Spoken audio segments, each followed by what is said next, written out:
Amis téléspectateurs, bonsoir. Raph Ngoma, votre présentateur.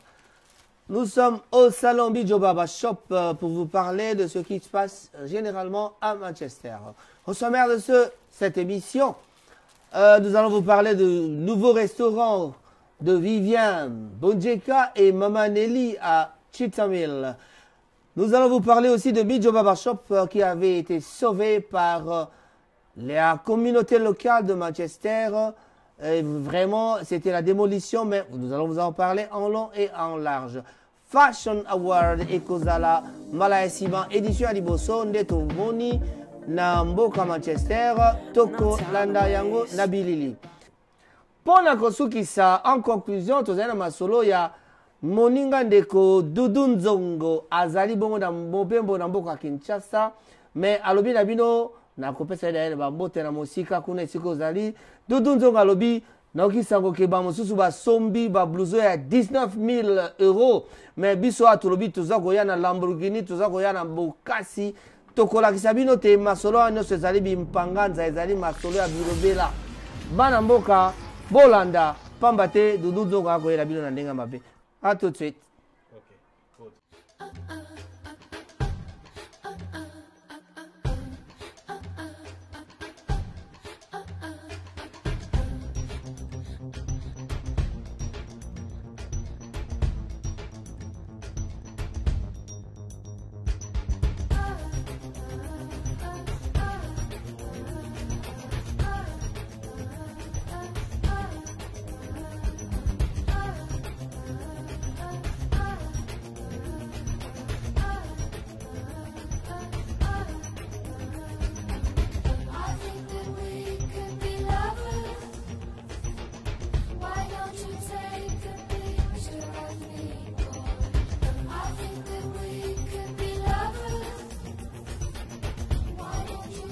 Encore une fois, bonsoir Nabandeko Bazeko Nandabiso. Tokobete na bino lisolo de Torobaki. Restaurant Vivian Bonjeka na Mama Nelly. Tolanda bango toyeba eloko nini ba bombeli biso pamba te makamba kolia komela ezali mosala na bango. Tolanda pe toyeba eloko nini ba bombeli biso. Ngoma ya kwetu magharibi ya leo. Mchezo ya kwetu magharibi ya leo. On a Vivian Bonjeka, propriétaire et restaurant chez Vivian à Manchester. Normalement, il y a un restaurant, c'est un restaurant à Manchester, c'est un restaurant à Manchester, il y a un congolais. Et là, vous avez un service de biso, vous avez un match na biso, ça va private party na biso, tuliaka, bon, il y a un izali. Voilà, on a un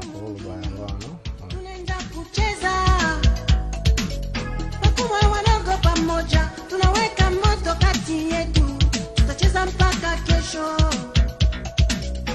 Wazee walisema kama ukingali na meno vunja mifupa. Donc nous avons ouvert 7 days. On croise libre à combien ils ont place de kiono au pont à kiono là bata masanga au batana tout le monde a ça le bienvenu.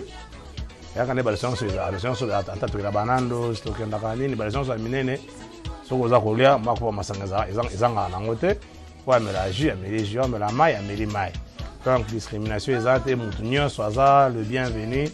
Spécialité na biso eza cuisine congolaise. Wana biloko mingi to ana tabako tumba, to ana tamsona ko tumba, to ana maboke ya ngulu, to ana maboke ya soso lambika, to ana pondu, to ana madesu. Donc iloko nyonso muzoye kolia. Ezaka yateka restaurant ka don, oyo sumi tabala kwa okay, non. Yaki mutunyo alinga ya wana famille na ye, uvandi na yo olie. Ndeka to na olia libanda kwa. The Congolese magazine, The Kinwa, is a Pan-African weekly, edited and published by the Manchester Necof Entertainment Group. Each month, the magazine provides coverage of African and international news, as well as thoughts on all social issues of the diaspora. If you would like a magazine, you can order one online at www.necofenter.com. It's also available in the Apple Store and Google Play. waningi zaidi zate kiono yale kaka tu kaka tabana kwangu bima kabu na kwangu matete za restaurant au sens noble du nom quoi voilà.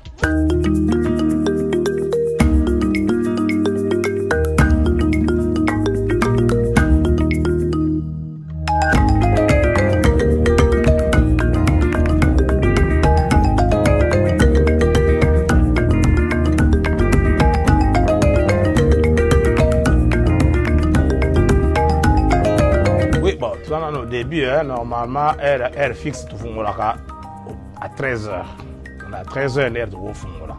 Et puis, quand on est dans les bandeliers, on est belé, on a appointments, on a bureau à l'État, on a course, on a juste la moitié restreint.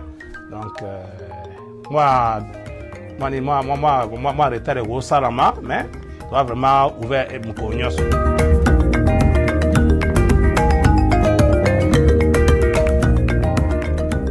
Qui nous a mis des ordres, on est notre bien la police, tout bien gagné. Donc, à des ressources congolais, tout le monde libanda. Soit mais il faut insister, tout bien la police, la police a eu qu'au Kabola biso. Voilà, puisque il y a des gens, batunyo so, au bébé s'asseoir, batunyo so, 10 ou 15 personnes, au bébé s'asseoir, na ba opona yo moso, mais masana on lango so ba des ordres, non, toi n'engo ate. Toi appelle na bateau, ba sa toi bateau ba sécurité, ba zali, ba badge na bango, bazana na pona osa musana na bango. Non, si on a eu des ordres, on a des ordres. Mais en tout cas, tout ça, on a des Congolais. Et vous avez bien dit que non, tout bien la police entre biso na biso. Si on a des comptes à rendre na bino, si on a des tests entre bino, la place est bureau de Koutana. Tout dans la Banzela, tout dans la ville, tout dans la restaurant, partout dans la McDonald's, dans la shopping, tout dans la Bokende, pour traiter les problèmes na bino, na libanda. Ah, vous avez place, tu vas au Koutana, vous savez ayekolia ayekutana baninga basola na ndengese ngwati ane boya kuluka bosala ba désordre boya kubunda po bato babunda na bar wana na ba restaurant bakuta na ville wa leki mais so amoni ba kongole bazala ba bani basangani baye wa po baye so ba kubunda ba okabula bango. Donc makambo en tout cas tout tika yango tulingi yango te awa penza tulingi yango te soko meli ozuma kopo na yo soko meli lekeli yo swinzela okendako soko kinzala oyo makwanga na soko toni moni kelekelo kena so moninga afinga kio beaucoup ta libano beaucoup na yere beaucoup ne boso la place abino mbale puisque bato so bayaka te pour ko traiter ba problème ya bato. Voilà, donc en tout cas bato ba désordre place na bango eza arrêté. OK, merci beaucoup journaliste. Bye. Bande gaba bolingo nena lobaki na bino liboso masolo ya Mijo Barber Shop eyindaki mokolo yango bato batondi meke koluka kosove Barber Shop. Kasi bande ko babolingo bokolanda na bilili bino mo boyebi te tango bapesaki ndingisa to mikano masolo yaraki ke bakoboma bakobuka ndako oyo esika to vandi esika to sala émission oyo mais bande ko baike bana mboka oyo bavandi na kati ya ngomba ya mais platine balobi te esika na bango bayaka kokata suki mindele pe bayido babite tokoboma yango te il faut ezala ekosila te nalobi na bino tala bolanda na bilili makambo elekaki moninga ndeko basauve na communauté locale pe banani bandeko bolanda bilili nde bomoni. Save our shop! Save our shop! Save our shop! Save our shop! Save our shop! Save our shop! Save our shop! Mote bandeko tozali bongo na mais platine liboso ya ndako ya Mijo Barber Shop ndenge bomoni bato batondi nsima na ngai makambo ezali awa leta Manchester City Council akamataki mekote baporte nyonso ya bandako ya bashop lobanda na Ziggy Shop awa na Medway Ziggy Shop na Curus donc pharmacie na Barber Shop ekanga tozali na bashop mine na nsima wakasi basengaki bashop moko esi ekanga makala shop ya bashop lisato etikaka kotambola balobaki ke ekangama si bazwaki préavis mais population ya mais platine batelemeli yango bacancil bayawa baconseiller ya council bayawa mais balobite ekoki kosala te population aboyi to telemeli yango makasi tolobi ekoki kosala te na yango nde bomoni population azali awa lelo bango moko bayoki soni balobite tika ete bashop nyonso ezonga etambola kasi na pasi penza lijo azali deja kobimisa biloko na ye mais pharmacie batikalaki nano mwa moke bazosenga esika mpona batia bato bazotia te medway shop asi abimisaki biloko mais sikoyo bakomi koloba ke ekomi likambo ya koluka moyen ya kozongisa biloko na bango ekomi mwa nungu kati na bato ya shop na bato ya kansia ndenge koza komona awa bato batondi awa ezali likambo ya soni pamba te bakoki kobimisa bato na shop na bamagazin na bato bakosala business mpona pamba te soki bapesi bango compensation te quand c'est la zone bato babima sans que bazwa compensation ya lite eza impossible bato baboyi kobima mpe bato ya quartier baboyi na yango ntina bomoni bato bazali awa tokoluka totuna moto moko na moko toyeba soki baza koleka nini. So what's happening here? It's just so many people shops here. Are being shut down, so we've just been left without a shop. No customers, no chemists, no nothing. We took everything out of the area. So what do you think? What would like to happen? I'm disgusted. I'd like a local shop for the elderly people, and there's just nothing. They just took everything. Well, basically, what's happened is on Friday we told that you could carry on business. That was after I emptied all my shop out. But the idea here is not the fact to keep carrying on with the business, but to have a business in this area. We don't want a shop down the road where the communities have to walk a mile to get to the shop. It's unfair on the old people, and obviously the service that we provide for the community, we need it in this community, in this area, not anywhere else, but in here. But they're not trying to put that in the plan. They're saying when someone goes in the housing, there will be no shop here. That's what they're saying. So no one wants to go in the baker house, but when they do get someone there, they want to shut this area down. And we don't want that. We want the shop in the community. They're lovely. They help you no matter what. The barber shop's lovely. You can't take this away. You can't. It's a lovely place, and all the old people, how far do you think they can walk to go to their shops? This is just half the community that showed up to support. Yeah, well, the local councillors, part of the plan was to compulsory purchase the shops, and there was going to be a new shop built in, well, it's actually been built, and shopkeepers going to move into it. First we heard that the shops were closing was on Friday. There is an agreement and it said that no facilities would close before we have alternative facilities for the residents. That clearly hasn't happened. We asked for an inquiry with the officers in the town hall to resolve the issue, and we're given a guarantee on Friday, and again with the residents here today, these shops will not close until at least April, and if we still haven't got facilities in April, then they will continue to have shops here. So are you thinking about compensation and relocation? Or just the relocation? Well, the shops are getting compensation anyway. That's part of the legal compensation deal. This is about facilities for our residents. We're working closely with the residents and with the shopkeepers to resolve the issue. And if that's the way we're going to go forward. Okay, because I've heard one of the business person who was saying he hasn't got any promise to get compensation. Oh, he has. Oh, yeah, no, it's illegal. No, under a compulsory purchase order, it's a legal duty to give compensation. That deal's been done. They've been offered that money, they've agreed that money. All the shops have been given that, so that isn't true. How are you today? I'm fine, thanks. Yeah. Okay, what's happening here today? So today is the 25th. So they're supposed to close all the shops, barber shops, chemists, and the off license, and another shops. But we are here in manifestation just to stop, to save our shops today here in Masplatting. We just spoke with the councillor who just gone now. He said that the shops will stay till April. Are you okay with that decision? Do you agree with that? I think this decision is not bad, but it's a politician. It's a politician. Decision because they wrote us the letter. It says we need to move today, the 25th. So how come? And they're changing this decision.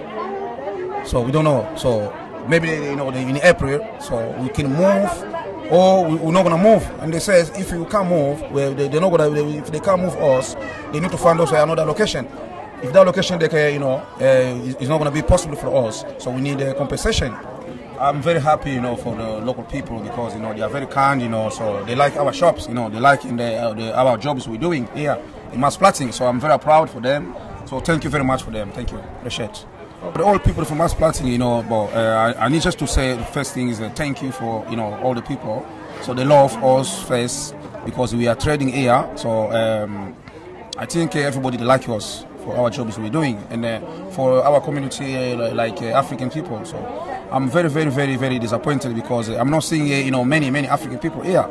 As we said, yesterday or before yesterday, they need to come to support our shops. But so I don't know what I can say. So I don't want to say too much things, but I'm very, very, very thanks for our people in Maasplatin. So the way they're doing, saving us, our shops. So I'm very, very thanks. And the Kokonzoko is here, the best cameraman in Manchester, to supporting our shops, Baba Shop, and Raph Ngoma, Tonto Blaze, and the GJ Cherry. So myself, Zimicho Baba, I'm very, very thankful for you guys, what you're doing. Thank you.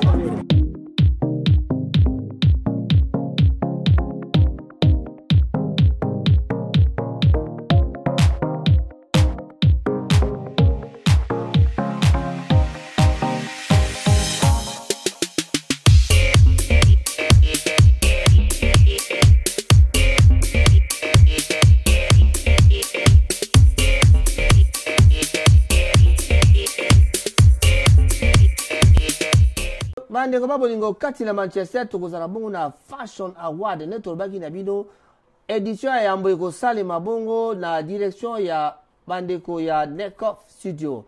Ba maneke pe bandeko baike ya mboka Angleterre wa isika tovandi na ya Manchester kubanda Londres te nzinga ya mboka Manchester bakotambola pona kolakisa édition ya liboso na bandi na bilili bokomona makambo nini ekoleka Katina Fashion Award édition à Yambo.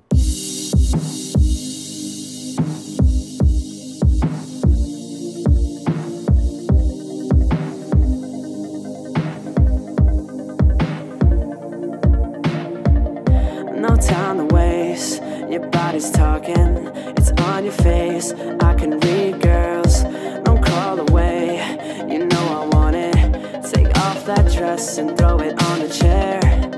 Come here and put your body on the table. Come here and give me everything I played for. That's everything you want. I'll give you it all. Bandeko babolingo nakopesa mbote na ndeko na biso Dudu Nzongo sika azali kuna na Kinshasa na mboka alobi na biso toyokisa ngo te moto moko asobi blouson ya 19 000 euros. Alobi tokoya na Lamborghini tolakisa bango te maso mana mazali be oto bengi na tango musuka balokota ya mboka tolobaka bimpanganza bisalela tokolakisa bino Dudu Nzongo alobi ngai na koya pe tolanda toyeba makambo ni kozala me wana ezali mbala ya nsima nde tokosala yango mpona nini mpona lelo tosuki wana bandeko babolingo nde tokozali na mbala ya nsima. Bye bye.